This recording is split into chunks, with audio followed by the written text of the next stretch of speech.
At the end of the holiday season, we had a plan to reduce our calories coming into 2021. And that plan didn't quite go as planned. We were getting bigger, we were feeling better, so we figured, why stop?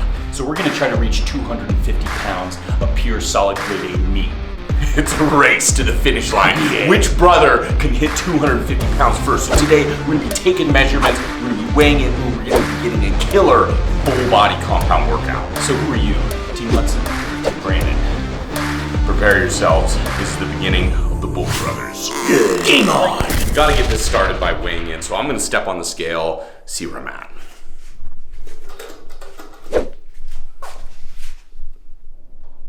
I'm really happy I just clipped my toenails. Time for the scale. Here we go. Weighing in. And I gotta be honest, I do have a little bit of a head start on Hudson. I started bulking before he did, probably about a month before him. So I'm weighing a little heavier. I got a little jump start on him. So he's gonna have to really push it hard to catch up to me. So if you're Team Hudson, you're fighting for the underdog here. If you're Team Brandon, well, I'm like the Drago, or the Rocky IV kind of thing. So as Brandon said, I got quite a struggle ahead of myself, but I think I'm prepared to fight for this. Now that we're weighed in, we're gonna go ahead and take the measurements. We're gonna need an official measurer to make sure that everything is fair. Here's the certified measurer. She went through some strict training to make sure she measures correctly. There's no bias whatsoever. Her being my girlfriend is not gonna affect the measurements at all. See, I'm getting too big to take off my own clothes. So thankfully she's around. Have the official documentation method. So first things first, can you get the neck? Okay. Oh no. What is it? Okay. Hold on. It's 17. Not bad. 17. Mark it. Get your hair out of the way. Wow. I like that. I like to hear wow when I'm being measured. So we're equal so far. I'm happy. This is a competition after all, so what's next? Next is gonna be shoulder width. Oh yeah. What is it? Oh no. Okay, so maybe we won't go flex on the shoulders. It's a little cheating. 56. 56. A little disappointed in that. I thought it was gonna be bigger. 49 and a half. So now you can see why a lot of guys carry the two invisible TVs underneath their arms, because that really does give you a lot of shoulder width, but we're trying to be as fair as possible, so it's unflexed. Chest. I sit right at the nipple line. 1 sec here, we gotta get it just right. Gotta get it the girthiest place possible. Cover the nips so we don't get unmonetized. There, oh wait, yeah, there we go. Oh, wait. Now it's censored. 49. Really? Let's check it on another measurement. Go again. Okay. Up there. There we go. I Let's think see. you made it smaller now. Oh no. That's never a good thing. Okay, so we'll take 49. I think that's a... And it's easy to remember. At the nipple line, that's the measurement. If any of you are following along. That's true. If you're measuring with us, well then... Let the nips guide you. I can cover my own nips. 44. 44. How am I comparing to Brandon? 49. Okay, so not horrible. This is the tricky part, flexed or unflexed. Now we're gonna be doing the flexed arms. It's just, you know, it just looks better. You know, it sounds better, so we're gonna I'll get the left side first, there we go. Who does flaccid measurements? No. It's like we're at 19. Oh, 19 for my smaller arm. Okay, left bicep. This is really the only one that matters. 18. Okay. And it's at 19 and a quarter. Yeah. I'm right there. Okay. It's only a 1/4 inch difference. Not too bad. 19 on my left, 19 and a quarter on my right. I'm happy about that. Unlike Brandon, I'm left-handed, so the left part of my body is usually a little bit more predominant, a little larger. And this is a little over 18. 18 1/4. Well, I'll be damned. Everyone's always asking us questions. I'm a little unproportionate. What do I do? We always suggest unilateral exercises, and I gotta say, I am super happy because they paid off, and now my right arm's a little larger than my left. I'd always struggled with the reverse. So for those of you who are watching and have questions about symmetry, just stay strong, because over time, you will get there. 14 and a half. That's 14 and a half as well. Perfect. Nice. So the trick is to trade off hands, you know, when doing unilateral motions. I mean, that kind of, it's good for your forearms. 14 and a half. 15. Damn. Wow. I gotta quit working the forearms. Stop growing. Now the waist.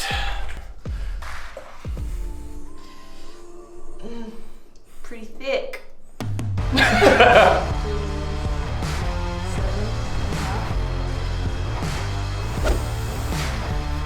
Waist size is increasing. 37 and a half. Sounds kind of big, but hey, you know what? It is what it is. Bulking bros. That's what happens. 35 and a half. 35 and a half. A little smaller. Damn, I'm like 2 inches bigger than you in the waist. That's actually kind of concerning. Go around the thickest part. That's a rule. 26 and a half. Okay. Nice. I like how she has to ride around that penis.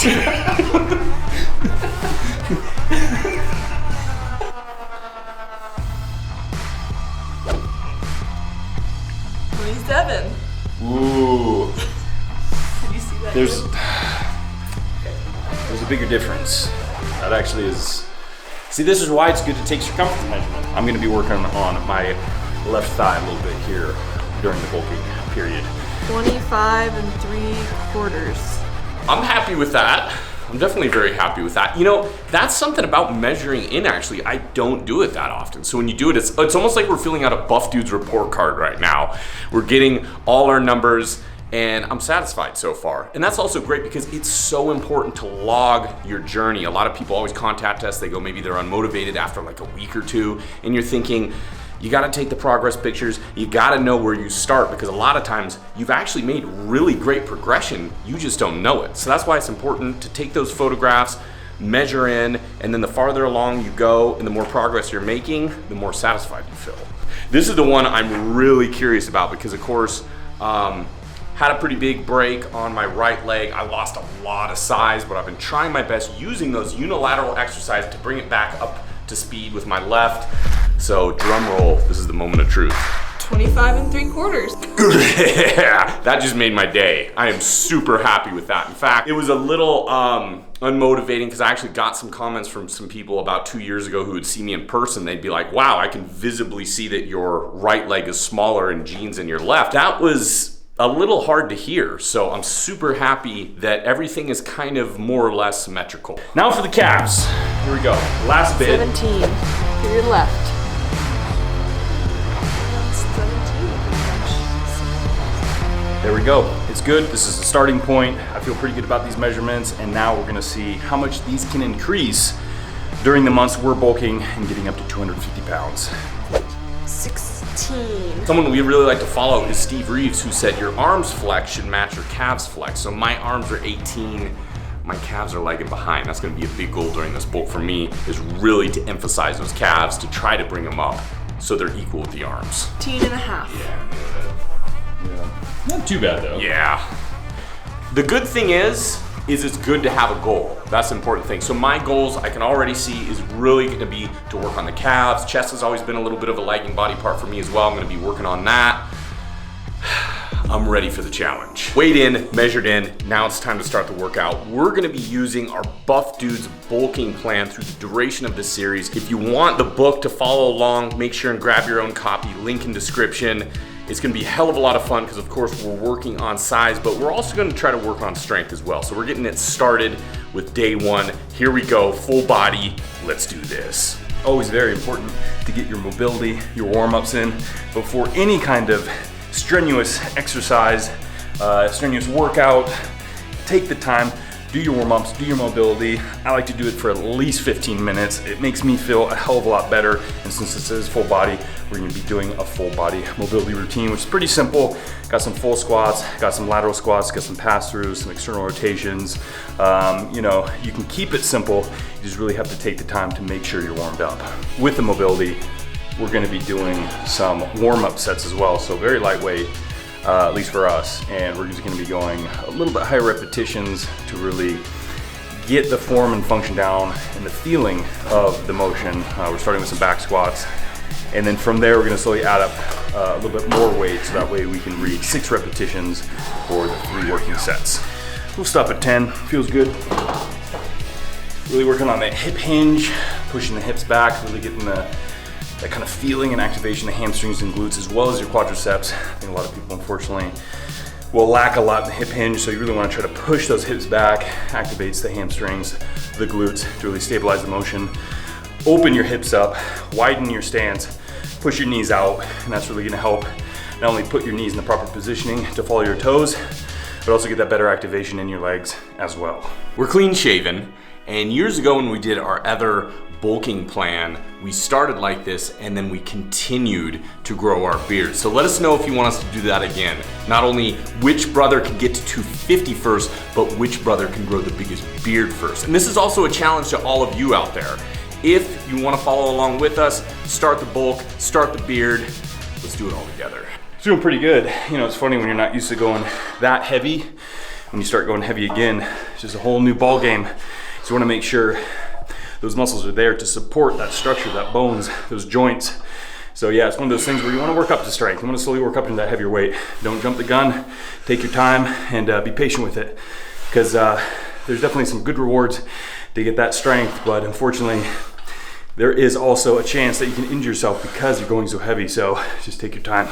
We gotta get this bulking plan started on the Buff Dudes Power Rack. DIY Duke built it. It's been about 7 years ago. It's still holding up strong, as you can see. A little wear and tear, but this sucker's solid. So a lot of you have sent us some pictures of you building it over the years. Really always motivates us, pumps us up. We hope you can continue to use them for years to come. Perfect in our times right now to have something like this to work out from home. So we already ran out of 45s. Is this a real Buff Dude gym? There's not enough 45s. Actually, most of the 45s are at the other gym, the bigger gym. So we're just making do, put a 35 and a 10. You know, this is the simple math Buff Dudes need to have in their arsenal to be able to work out how to add up the poundage. Okay, that's 315, got it. First working set, 6 repetitions. We're gonna do 3 sets of this. Yeah.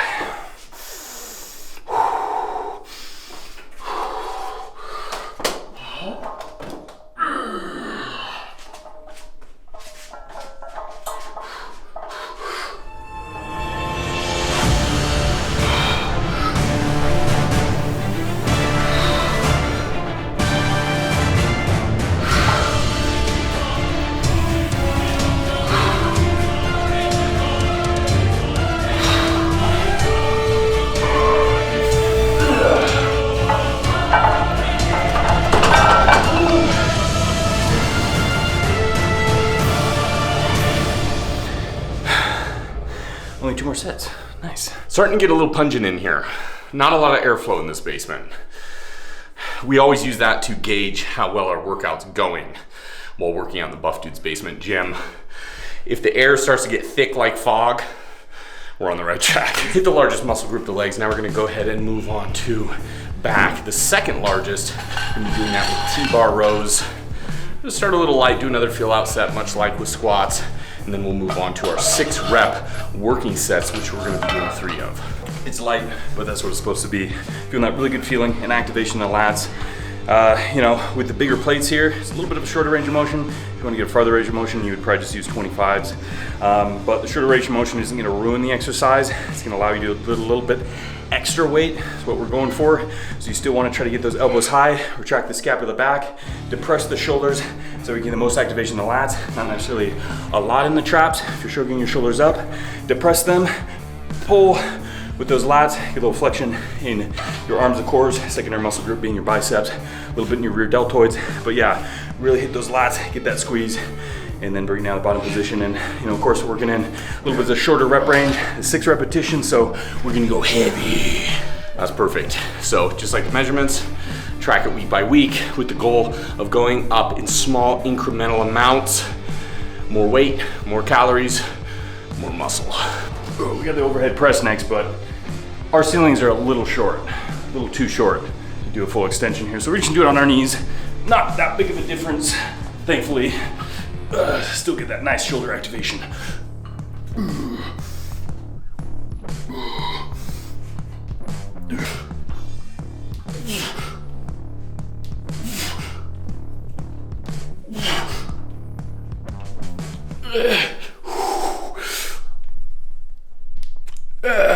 Yeah, it's usually where the faces start to get a little ugly.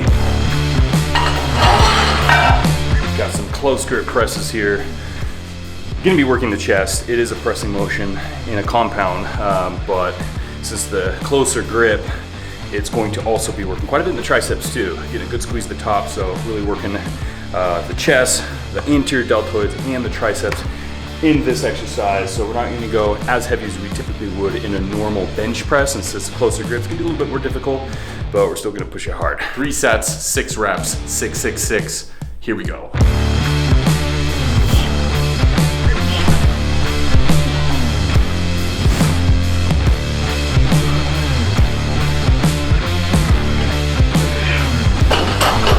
This is a damn good start to the bulking program. And of course, this episode is focused more on the measurements, the weighing in, and the first workout. You wanna stay tuned because the next episode is gonna be all about food, because of course you gotta have the food to grow. And that's exactly what we're gonna be doing when we go shopping and then take you in a full day of eating lean bulking style. Switching up a little bit, in the program it says wood chops. This one might look a little similar, but it is different in many ways. It's the Pallof press, which this single exercise is used to really help core stabilization and strengthening the core. One of the reasons is that it's working an isometric contraction to hold your spine in a stable position while you're pressing that load or resistance out in front of you. And to be able to hold it out in front of you, your core really has to contract your hips, your glutes, your abdominals, your lower back, your lats. To hold that position, bring it back close to the center line of the body, pushing it back away from you. So it's an excellent tool to build that core strength, because of course, with a lot of these compound movements, you want a very strong core to be able to push a lot of weight.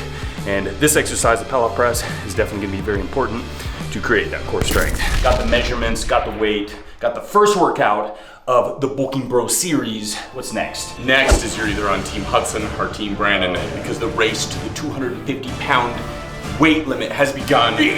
Next episode, we're gonna be focusing on shopping for bulking foods. And until then, it's a race to see who can ingest as many calories as possible. Yeah, this is fun.